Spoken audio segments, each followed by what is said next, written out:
Basyirhu ya Jibril, sampaikan wahai Jibril kepada Muhammad. Apa itu ya Allah? Al-jannatu, syurga, muharramatun alal umam, diharamkan kepada umat-umat yang lain, hatta tadkhuluha ummatuh, sehingga umat Nabi Muhammad itu masuk dalam syurga, baru pintu surga itu dibukakan untuk umat-umat yang lain hamba Allah. Cina bayangkan keistimewaan gejuk ke umat Nabi Muhammad, bukan nabinya, bukan nabi kita nyawa mentang, tanya yang gejuk kehormatan li Allah Ta'ala, gepaharum syurga kepada umat-umat yang lain. Segolom tamang gutanya umat Nabi Muhammad, tiba-tiba na urang pegah Nabi Muhammad nyan hanagot. Maka baik terpengaruh Allah orang syi'lun. Rasul Nabi Muhammad merupakan seorang nabi dengan ruang lingkup, dengan aspek tersempurna, menjadi contoh paling sempurna dalam kehidupan kita. Segudang keistimewaan Allah ciptakan, Allah berikan dalam kehidupan Nabi Muhammad. Nabi yang disebut-sebut jauh beribu-ribu tahun sebelum lahirnya Nabi Muhammad sudah didoakan oleh Nabi Ibrahim alaihi salam ketika beliau membangun Ka'bah di kota Mekah. Beliau mendoakan, ya Allah, bangkitkan di tempat ini seorang rasul. Tidak ada satu nabi pun yang diturunkan, yang diutus oleh Allah Subhanahu wa taala kecuali Nabi Muhammad yang lahir di dekat Ka'bah, yaitu kota Mekah.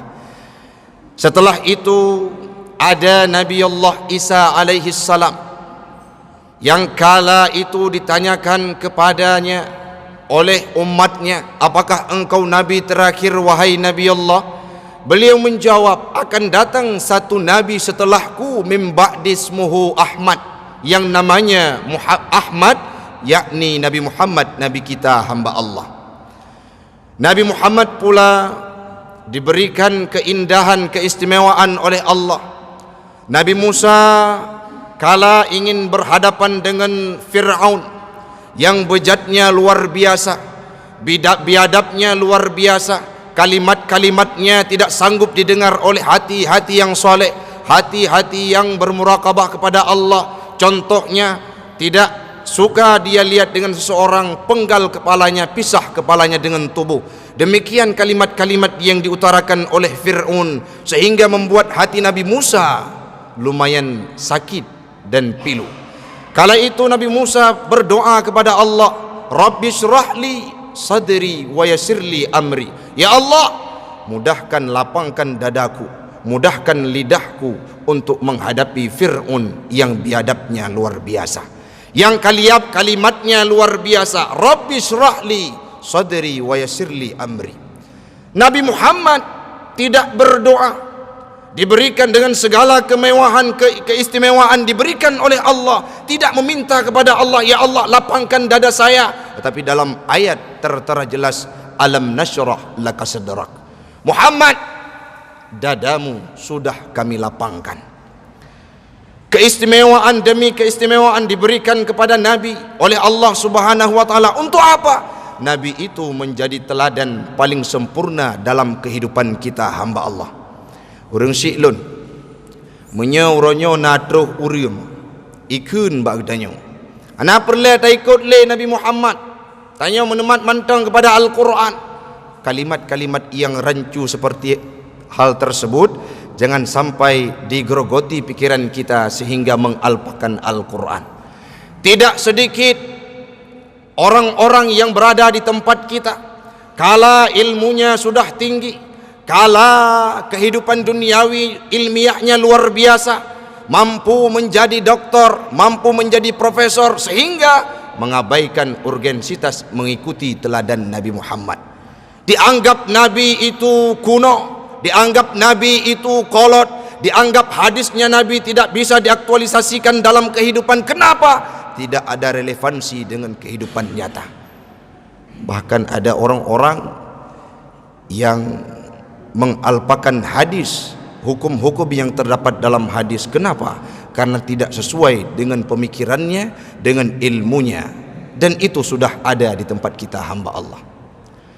Sedangkan dalam definisi hadis saja disampaikan apa makna hadis, ma udhifa ila Rasulullah sallallahu alaihi wasallam, baik itu perkataannya, baik itu perbuatannya, baik itu sifatnya, baik itu ikrarnya Nabi, semuanya itu menjadi hadis yang harus kita ikuti. Apapun yang dinisbahkan, apapun yang disandarkan kepada Nabi, perkataannya, perbuatannya, sifatnya, sikapnya, ikrarnya Nabi terhadap perbuatan sahabat, seperti contoh ibadahnya Bilal bin Rabah, solat sunat wudu yang tidak pernah Nabi melakukannya. Kala itu ditanyakan oleh sahabat yang lain, Nabi mengiyakannya, dan itu menjadi hadis takriri, ikrarnya Nabi. Banyak hadis, semua ruang lingkup kehidupan Nabi. Bahkan dalam kitab Al-Latif halaman 239 dijelaskan bahwa kehidupan Nabi yang sebelum bi'sah, sebelum beliau menjadi Rasul, bisa dikategorikan sebagai hadis. Apa itu hadis yang harus kita ikuti, kita aktualisasikan dalam kehidupan?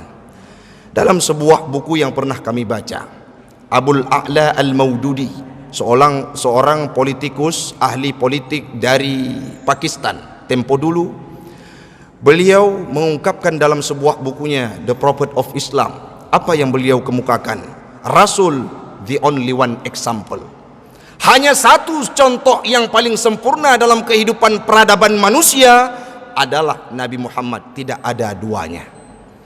Maka kalau ada orang yang tidak mau meneladani Rasulullah, mengabaikan urgensitas mengikuti Rasulullah, uswatun hasanah tidak dijadikan sebagai pedoman dalam kehidupan, harus kita tanyakan bagaimana legalitas imannya. Orang yang hana patih le ke Nabi, kharaja minal Islam, terbit daripada agama Islam. Kenapa? Karena percaya kepada Nabi adalah salah satu rukun iman kita, hamba Allah. Jangan ada keraguan dalam hati kita terhadap apapun yang dilakukan oleh Nabi.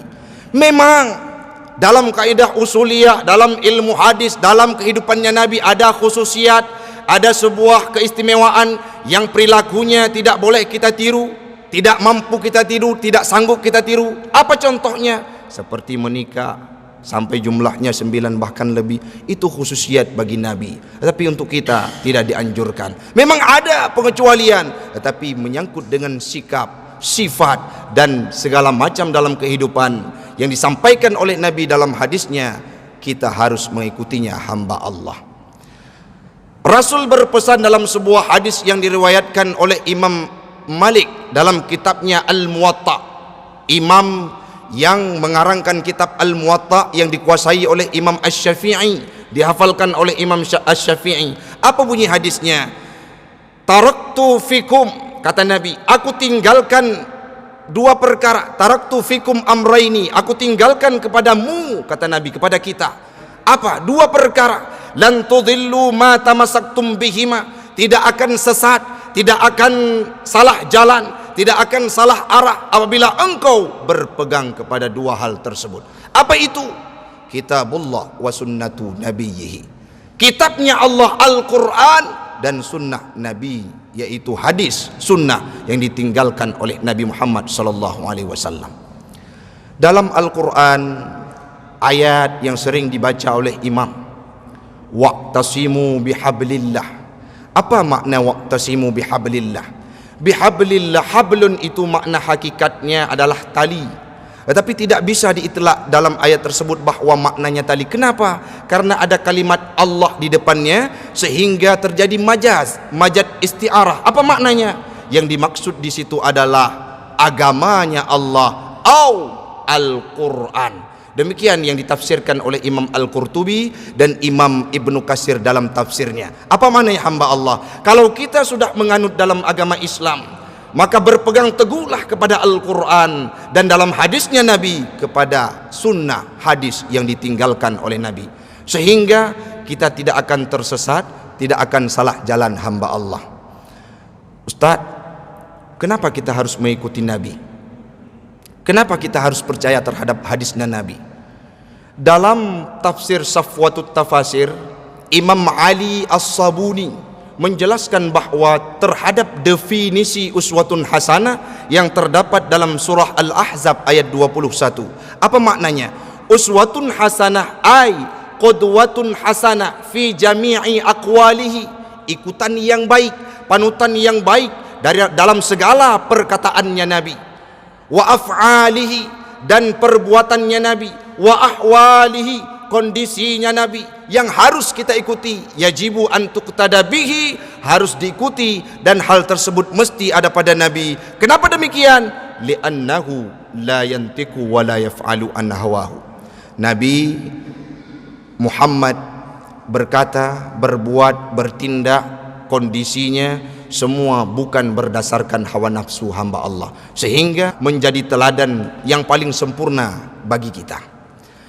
Teringat saya dalam sebuah buku yang sangat membuat saya fanatik mengkaji terhadap sejarahnya Nabi Muhammad, yang ditulis oleh seorang tokoh terkemuka, bukan orang yang menganut agama Islam seperti kita.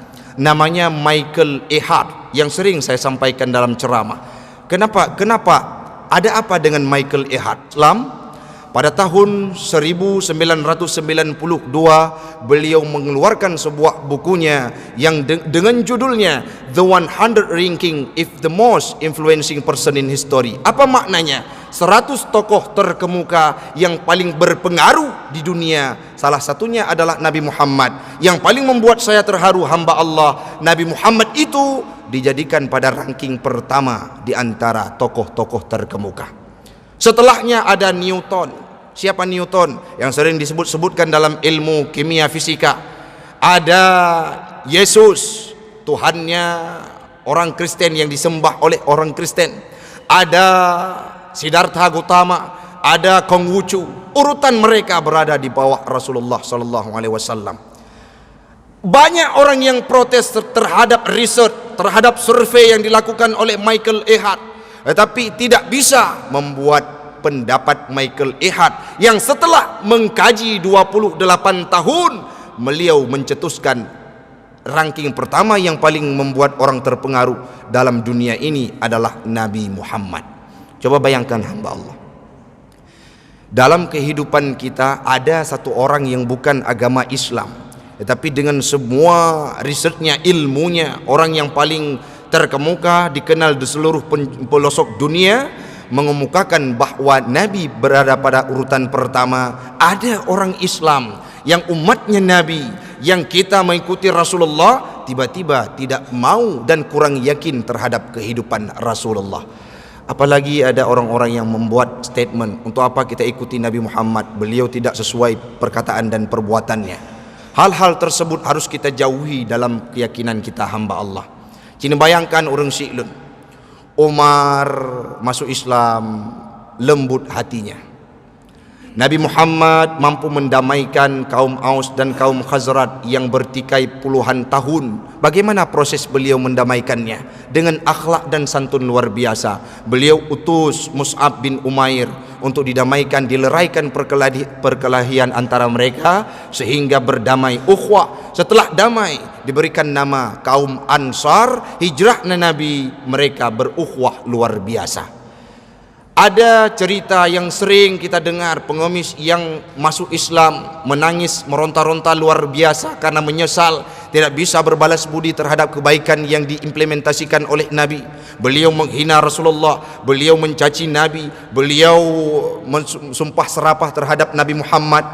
Tetapi kalau beliau tahu yang memberikan sedekah, yang memberikan biji kurma, yang memberikan roti kepadanya adalah Nabi Muhammad yang ia caci setiap harinya. Akhirnya apa yang terjadi hamba Allah? Beliau masuk Islam karena uswatun hasanah yang diimplementasikan oleh Nabi dalam kehidupannya. Tuh tanya Jino, yang baru bacut malim tu, yang baru bacut depu tentang ilmiah, sehingga peterbit fatwa pulum tokoh-tokoh terkemuka bahwa dalam satu aspek kehidupan Nabi haram untuk kita ikuti. Maka mudah-mudahan orang Syi'lun pek termasuk gedanyo di dalamnya. Orang yang cinta Nabi, orang yang senantiasa mengikuti sunnahnya, disebut saja nama Nabi Muhammad bergetar hatinya. diucapkan selawat kepadanya, akan bergumam dalam hatinya dalam sekali, ya Allah, jumpakan kami dengan Rasulullah di yaumil qiyamah.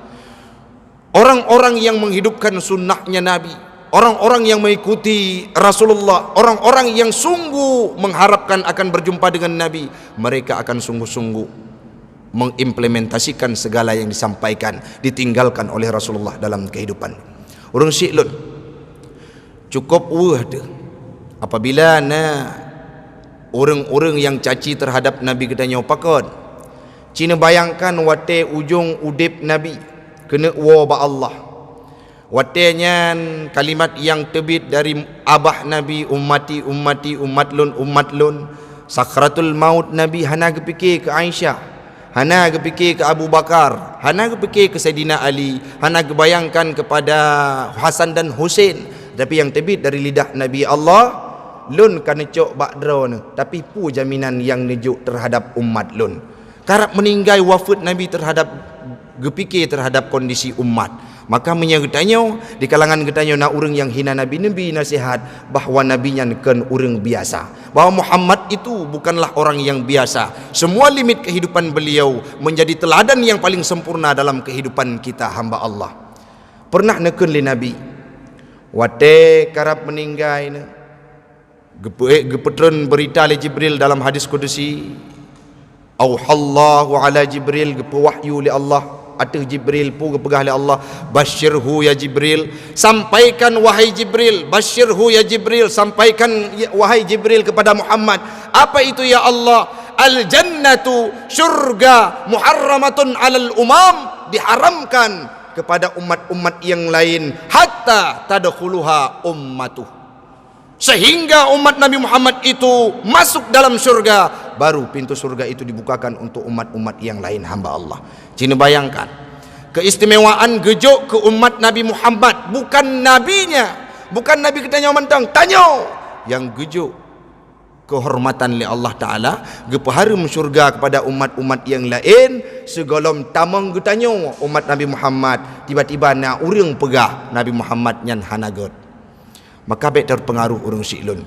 Legedanya tetap menemat, hana tak menemat bak hadis dan ayat firman Allah, gedanya akan sesat dalam kehidupan. Sesuai dengan hadis yang tersampaikan bunau, yang disampaikan oleh Imam Malik dalam kitabnya Al-Muwatta, taraktu fikum amraini lan tudillu ma tamassaktum bihima, kitabullah wa sunnatu nabiyhi. Pernah urang syiklun Nabi implementasikan teladan yang luar biasa. Wate dirham li penduduk Taif atih muka anak batai kenang bak muka ru darah. Wate ru darahnya tujuan gak me agama Islam, beliau membawa ajaran Islam. Tetapi karena saking ikhlasnya Nabi dalam membawa ajaran Islam, perle kepada lawan, perle urang-urang yang hana mengenal Islam, takluk kepada Islam karena akhlaknya, sehingga Nabi berdoa walaupun gekun li malaikat penjaga gunung Taif, ya Muhammad mud yadaika ilas sama, angkatlah tanganmu ke langit. Pakan wahai malaikat, laki bak Tuhan kata tak gunung yang lungrom atu tubuh urang-urang yang hana sopan santun terhadap drone. Pu jawab li Nabi, wahum qaumun la ya'lamun, mereka adalah golongan yang tidak tahu dengan keberadaan diriku.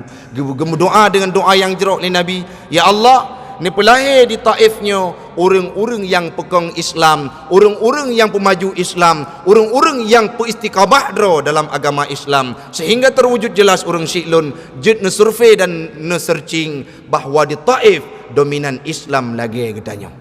Pakat karena doa Nabi yang berdoa jamun. Watanya gebedak Nabi dengan lemah lembut, ila man taqiluni halam lunja ya Allah, au ila ba'idin yu'jimuni, ataupun bak tempat yang jauh dari hinau, yang lung dihina lom, iram lung lom, icaci lom, diejek lom, lung rida ya Allah, ana radin, lung rida, malam taghdab ilayya, selama drawan ya Allah hana murka kepada lu. Maka Nabi adalah satu tokoh yang paling sempurna. Dalam lagi kepegah le Imam Abul A'la Al-Maududi, the only one example, contoh yang paling sempurna. Tidak ada satupun aspek kehidupan beliau yang tidak menjadi teladan dalam kehidupan kita. Maka terpujud ke hadis yang dikubah oleh Nabi sebagai sunnah, menemat getanyo, sebagai panutan getanyo. Apapun itu, baik dalam segi muamalah Nabi urang metijarah, dalam segi kepemimpinan Nabi adalah seorang pemimpin yang sukses, mampu menjaga umatnya luar biasa. Cina bayangkan agama Islam padum belah abad gekubah oleh Nabi, tapi sampo uronyo agama Islam itu manteng ya'lu wala yu'la alaih, manteng agama Islam mayoritas, manteng agama Islam yang tertinggi. Tidak ada agama satupun yang mampu menandingi Islam, agama saya, agama anda dan agama getanyo Ban Bandung. Maka sudah sewajarnya orang Syi'lun le getanyo tawalum ba jalan Allah, waqtasimu bihablillah, menemat drawa ba Al-Quran, menemat drawa ba agama Allah. Wate kata tamang dalam agama Islam lagi baru-barunya na urang-urang di Aceh tiba-tiba dimele kaum misionaris yang tidak beragamakan Islam wo kede ulua daerah mekawin dengan orang tersebut, dengan gampangnya meninggalkan agama Islam yang sedang viral di tempat kita, tidak kita sebutkan namanya. Klarifikasi lom pegak long tamong dalam agama yang kan Islam karena galak draw hana paksaan. Dan melaki ba Allah bekna aib-aib laginya dalam kehidupan getanyo orang Islam. Di Aceh khususnya hamba Allah, bila didapatkan orang-orang yang murtad itu aib luar biasa. Kenapa? Karena Islamnya kita tidak perlu mengucap kalimat syahadah. Kenapa? Karena tabi' ikut ikut li Allah Taala kepada syahadah urang syik getanyo masalahi jamun. Digop di luar tamang Islam karena jid ke muallaf. Tanyo dari lahirkan ke Islam, namun ada sebahagian dari kita yang keluar dari agama Islam. Kenapa? Karena kurang pemahamannya terhadap agama, meninggalkan Al-Quran, menjauhkan diri dari petuah-petuah Al-Quran, mengabaikan urgensitas teladan Nabi, tidak dijadikan Nabi sebagai uswatun hasanah dalam kehidupan. Mudah-mudahan orang Syi'lun dalam perjumpaan yang singkatnya legetanyo Ban Bandung akan jid ke urang yang mensapat dengan Nabi untuk pakon karena tak ikut sunnah Nabi. Sesuai lagi hadis yang gekeni Nabi dalam sabok riwayat Imam Muslim, pernah Nabi nekun tengah neduk-duk dengan sahabat pun nekun, ana mustaqun li ikhwani, long nyo rindu tat-tat kepada saudara lun gekun li Nabi. Terkejut bandum sahabat, pakan menan nekun ya Rasulullah, alasna ikhwanik ya Rasulullah, bukankah kami ini saudaramu ya Rasulullah? La bal antum ashabi, tidak, engkau itu adalah sahabat-sahabatku. Lantas ma ikhwani, ma hiya ikhwani, siapa itu ikhwani ya Rasulullah? Humul ladzi yu'minuna bi, orang-orang yang beriman kepadaku kata Rasul, walakin lam yarawni, tetapi tidak melihat diriku.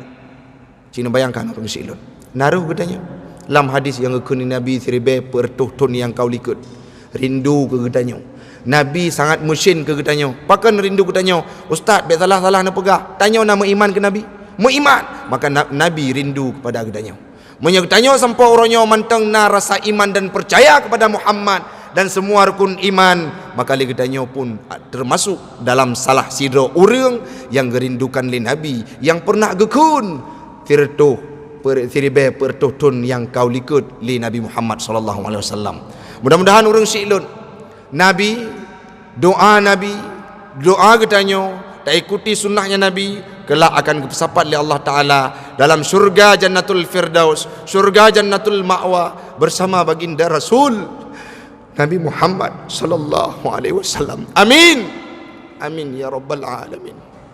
Orang Syi'lun wate tak menselawat ke Nabi, wate tak ucapkan zikir ke Nabi, kadang-kadang menyeinse terbayang perjuangan Nabi, terbayang duruh igawa Nabi, terbayang luka tubuh Nabi, terbayang putuh Nabi, terbayang bengkak keluar nanah kakinya Nabi, terbayang berapa peras keringat yang dikeluarkan oleh Nabi, dalam memperjuangkan sirah Islam ini hamba Allah sampo truk pada tempat ketanya uronyo, sampo Islamnya memberikan kedamaian terhadap kita, sampo Islamnya ada dalam relung hati kita, uronyo menyenak orang yang hina Nabi, gepegah terhadap kekurangan Nabi, le ketanya harus tadang urang silun tak pegah bahawa Muhammad itu adalah orang yang paling sempurna. Muhammad itu adalah Nabi long, Muhammad itu adalah Nabi ron, Muhammad itu adalah Nabi kita semua yang tidak bisa dicantumkan dalam kategori kekurangan. Hana musaboh kemaksiatan pun yang dilakukan oleh Nabi. Nabi adalah orang yang maksum, Nabi adalah orang yang terjaga, Nabi adalah orang yang hana pernah bergelimang dengan maksiat noda dosa. Maka sangat pantas Nabi itu menjadi teladan yang baik. Bahkan bukan kita, Nabi Musa berharap menjadi umat Muhammad, bukan posisi Nabi Muhammad, tetapi menjadi umatnya. Kenapa? Saking dekatnya Nabi Muhammad dengan Allah Subhanahu wa taala. Mudah-mudahan urang silun bek sagai melupakan urgensitas Nabi. Nabi pemahaman kepada anak, nepeturi Nabi Muhammad, nepeturi bagaimana sirah perjuangan beliau dalam neme ajaran Islam, sehingga anak getanyo akan keng akidah, anak getanyo akan keng menemat, anak getanyo akan ikut Nabi Muhammad sallallahu alaihi wasallam. Mudah-mudahan ceramah, tausiah, nasihat singkatnya orang silun jid kemanfaat bagi pribadi ulun tuan dan umumnya kepada jamaah sekalian. Yang perlu kita ingat, yang pertama orang silun, hadis Nabi bek sagai taragu pakon, karena hadis tersebut diutarakan oleh Nabi dari perbuatannya, kelakuannya, perkataannya, sifatnya, bahkan ikrarnya Nabi menjadi hadis dalam kehidupan kita yang harus kita ikuti. Olehnya bila ada yang merawikan hadis dengan sanadnya yang tidak jelas, itu harus kita tabayun dan kita tanyakan kepada guru-guru kita. Semua aspek kehidupan Nabi menjadi teladan karena beliau adalah orang yang paling sempurna, uswatun hasanah dalam kehidupan kita. Nabi Muhammad diutus oleh Allah, wa ma arsalnaka illa rahmatan lil alamin, untuk menjadi rahmat, jangankan untuk kita, untuk segenap Nusantara, untuk alam semesta. Nabi Muhammad menjadi rahmat bagi semuanya. Yang kedua, hamba Allah urang silun, keistimewaan yang diberikan oleh Allah kepada Nabi Muhammad sangatlah banyak.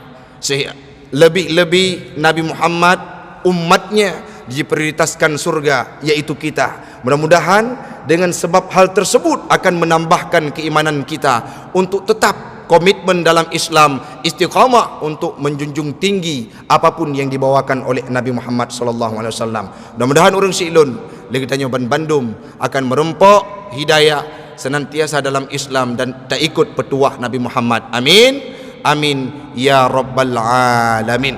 Hasbunallah, hanya ini yang dapat ulun tuan sampaikan, lebih dan kurang ulun tuan laki maaf. Akhirul kalam, billahi taufiq wal hidayah. Assalamualaikum warahmatullahi wabarakatuh.